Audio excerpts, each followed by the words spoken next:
खेत में काम करने वाला ट्रैक्टर कंपनी, फिर उसमें डलने वाला पेट्रोल और डीजल कंपनी, फिर जब आप घर आते हो तो बाथरूम में बनने वाली टाइल कंपनी, और बिजली चलाने वाली कंपनी तारों की कंपनी, और बिजली कंपनी, और पानी बेचने वाली कंपनी, और साबुन बेचने वाली कंपनी, और लेटरिन की शीट बेचने वाली कंपनी, बाथरूम के सारे सामान बेचने वाली कंपनी, और ये सीमेंट बेचने वाली कंपनी, ये ब्रांडेड कपड़ा बेचने वाली कंपनी, और बसें बेचने वाली कंपनी, और बाइक बेचने वाली कंपनी, और फिर उससे जब आप बीमार हो जाते हो तो दवा कंपनी, और फिर जो दिमाग खराब करने के लिए बेचा जा रहा है वो सिलेबस बनाने वाली कंपनी, वो एक ही है जिसने 1970 के दशक में अपने देश को हरित क्रांति का रिकमेंडेशन दिया था, जिसका नाम है रॉकफेलर फाउंडेशन।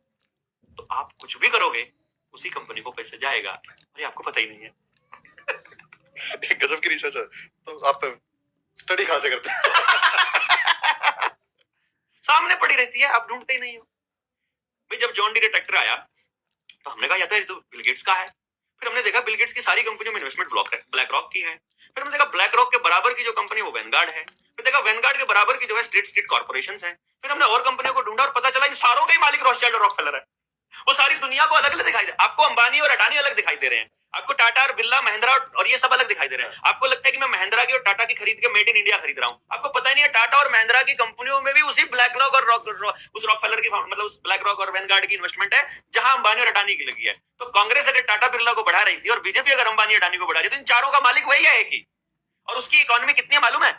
भारत की जीडीपी, सॉरी, भारत का जो साल का एनुअल बजट है 50 लाख करोड़ है ना, और उनका साल का मैनेजमेंट कितना है मालूम है? 1180 लाख करोड़। यानी कि भारत को 25 साल चला सकते हैं वो। एक कंपनी की बात कर रहा हूं मैं, सिर्फ नाम है उसका ब्लैक रॉक, उसका मालिक रॉथस्चाइल्ड रॉकफेलर है। तो जितने आपके साबुन, सेंट और ये फेस वॉश, हैंड वॉश और जो प्लास्टिक की कंपनी, एल्यूमिनियम कंपनी, सब में उसी की इन्वेस्टमेंट है। शेयर मार्केट में अपने ही पैसे को इन्वेस्ट करके शेयर मार्केट बढ़ाता है, फिर आपका पैसा लगाता है और फिर आपका पैसा निकाल लेता है और अपनी ही दूसरी नीचे चल रही कंपनी में लगा के उसको चढ़ाता है, फिर आपका पैसा उसमें लगवाता है और आपका निकाल के फिर नीचे अपनी ही कंपनी, सब अपनी ही कंपनी में डाल डाल के आपका पैसा खींच रहा है। और आपको इसीलिए हर महीने, 2 महीने, 3 महीने में खबर आती है निवेशकों के 20 लाख करोड़ डूबे, निवेशकों के 10 लाख करोड़ डूबे, मालिकों का कुछ नहीं हुआ।